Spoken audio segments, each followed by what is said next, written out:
ಶಿರಾ ತಾಲೂಕು ಕಟ್ಟಡ ಮತ್ತು ಅಸಂಘಟಿತ ಕಾರ್ಮಿಕರ ಸಂಘಕ್ಕೆ ಹೊಸ ಪದಾಧಿಕಾರಿಗಳ ಆಯ್ಕೆ.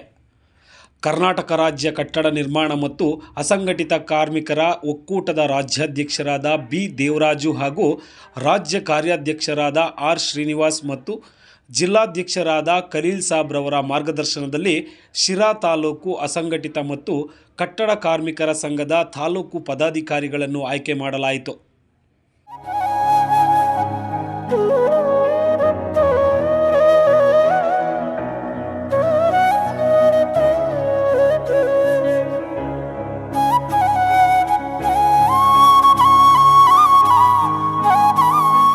ಶಿರಾ ತಾಲ್ಲೂಕಿನಲ್ಲಿ ಅಧ್ಯಕ್ಷರು, ಉಪಾಧ್ಯಕ್ಷ, ಕಾರ್ಯದರ್ಶಿಗಳ ಆಯ್ಕಾ ಪಟ್ಟಿಯನ್ನು ಬಿಡುಗಡೆ ಮಾಡಲು ಸಿದ್ಧವಾಗಿ ಬಂದಿರತಕ್ಕಂಥ ನಮ್ಮ ಜಿಲ್ಲಾ ಕಾರ್ಯಾಧ್ಯಕ್ಷ, ನಮ್ಮ ತಾಲ್ಲೂಕಿನ ಅಧ್ಯಕ್ಷರಾದ ಆರ್ ಉಮೇಶ್ ಹಾಗೂ ನಮ್ಮ ತಾಲ್ಲೂಕಿನ ಕಾರ್ಯಾಧ್ಯಕ್ಷರಾದಂತಹ ನರಸಿಂಹರಾಜು ಅವರು ಕೇಳಿರೋದಕ್ಕೆ ಆಯ್ತಪ್ಪ ಬರ್ತೀವಿ ಮಾಡೋಣ ಇದೆಲ್ಲ ಅನ್ನೋದಕ್ಕೆ ಬಂದರು.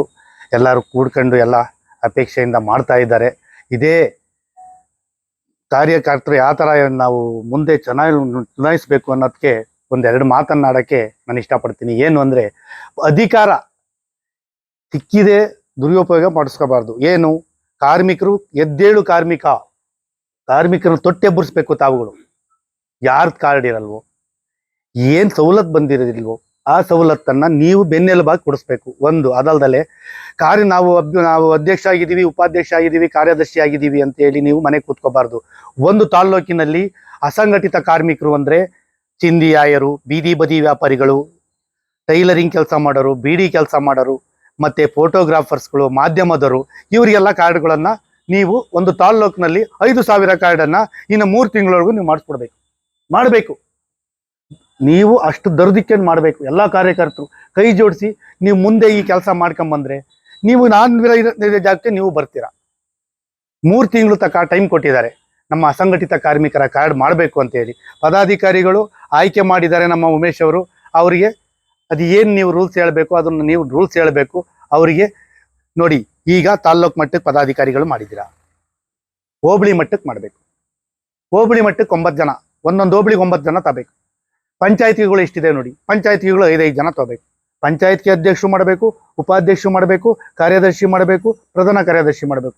ಈ ತಾಲ್ಲೂಕಿನಲ್ಲಿ ಏನು ಮಾಡಿದ್ದೀರಾ, ಹೋಬಳಿನಲ್ಲೂ ಅದೇ ಮಾಡಬೇಕು. ಹೋಬಳಿನಲ್ಲಿ ಏನು ಮಾಡಿದ್ದೀರಾ, ಪಂಚಾಯತ್ನಲ್ಲಿ ಅದೇ ಮಾಡಬೇಕು. ಹಂಗೆ ಮಾಡ್ಕೊಂಬಂದ್ರೆ ನಮ್ಮ ಸಂಘಟನೆ ಮುಂದುವರಿತೀವಿ. ಈ ಒಂದು ಅಧ್ಯಕ್ಷ ಸ್ಥಾನವನ್ನು ಕೊಡಿಸಿದ್ದಾರೆ.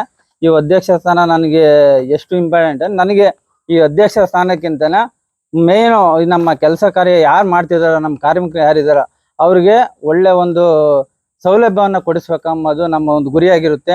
ಅದೇ ರೀತಿ ಈ ನಿಟ್ಟಿನಲ್ಲಿ ಈ ಒಂದು ಪದಗ್ರಹಣನ ನಾವೊಂದು ಸ್ವೀಕಾರ ಮಾಡೋಕ್ಕೆ ಇಷ್ಟಪಡ್ತೀವಿ. ಅದೇ ರೀತಿ ಇಲ್ಲಿಗೆ ನಾವು ಬರಬೇಕಂದ್ರೆ ನಮ್ಮ ಮುಖ್ಯವಾಗಿ ಇವು ರಾಜಣ್ಣ ಕಾರಣ. ಯಾಕಂದ್ರೆ ಅವರಿಲ್ಲಾಂದ್ರೆ ನಾನು ಬರ್ತಿರ್ಲಿಲ್ಲ, ಅವರೇ ಈ ಒಂದಕ್ಕೆ ಪರಿಚಯ ಮಾಡಿಕೊಟ್ಟಿದ್ದು. ಅದರಿಂದ ನಮ್ಮ ಜಿಲ್ಲಾಧ್ಯಕ್ಷರು ಬಹಳ ನಮಗೆ ಒಂದು ಹೆಲ್ಪ್ ಮಾಡಿದ್ದಾರೆ. ನಮ್ಮ ಈ ಒಂದು ಸಂದರ್ಭದಲ್ಲಿ ಬಹಳ ನಮಗೆ ಎಂಕರೇಜ್ ಮಾಡಿದ್ದಾರೆ. ಒಂದು ವಿಷಯವನ್ನು ಸಮೇತ ನಮಗೆ ಅಚ್ಚುಕಟ್ಟಾಗಿ ತಿಳಿಸ್ಕೊಟ್ಟಿದ್ದಾರೆ. ಅದೇ ರೀತಿ ಈ ಒಂದು ಕಾರ್ಯಕ್ರಮದಲ್ಲಿ ನಾವು ಹೇಳೋದಿಷ್ಟೇನೆ, ಯಾರು ಕೆಲಸ ಮಾಡ್ತಿದ್ದಾರೋ ಅವ್ರಿಗೆ ಏನೇ ರೀತಿ ಆಗಲಿ ಸೌಲಭ್ಯ ಬರ್ತಾ ಇಲ್ಲ, ಖಂಡಿತವಲ್ಲ ಅವ್ರು ಯಾರೇ ಬಂದ್ರು ನಾನು ಅವ್ರಿಗೆ ಹೆಲ್ಪ್ ಮಾಡೋಕ್ಕೆ ನಾವು ಮುಂದೆ ಬರ್ತೀವಿ. ಆ ಥರ ಹೇಳ್ತಾನ ಇಷ್ಟು ಮಾತನಾಡೋಕಾಶ ಕೊಟ್ಟಂತ ನಿಮ್ಮೆಲ್ಲರಿಗೂ ಹೊಂದಿಸುತ್ತಾ ನನ್ನ 2 ಮಾತು ಮುಗಿಸ್ತಾ ಇದ್ದೀನಿ.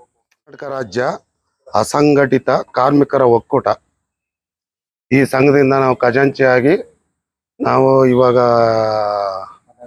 ಪದಗ್ರಹಣ ಮಾಡೋಕ್ಕೆ ಎಲ್ಲ ಸಿದ್ಧತೆ ನಡೆಸ್ಕೊಂಡಿದ್ದೀವಿ. ನಾವು ಇಲ್ಲಿವರೆಗೂ ನಾವು ನೋಡ್ದಂಗೆ ಯಾರಿಗೂ ಅಷ್ಟೊಂದು ಬಂದಿರೋ ಸೌಲಭ್ಯಗಳು ಯಾವ ಸಿಕ್ಕಿಲ್ಲ. ಹೋಗೋದು ಬರೋದು ನಾನೇ ಸಾಲಿಗೆ ನಿಂತ್ಕೊಂಡು ವಾಪಸ್ ಬಂದಿದ್ದೀನಿ. ಇದನ್ನೆಲ್ಲ ನೋಡಿ ಬೇಸತ್ತು ನಮ್ಮ ಖಲೀಲ್ ಸಾಹೇಬ್ರು ಬಂದು ಹಿಂಗೆ ತುಮಕೂರಿನಿಂದ ಇದರಿಂದ ಎಲ್ಲ ಬೆಂಗಳೂರಿಂದ ಭಾಳ ಹೆಲ್ಪ್ ಆಗುತ್ತೆ, ಈ ಒಕ್ಕೂಟಕ್ಕೆ ನೀವು ಸೇರ್ಕೊಳ್ರಿ.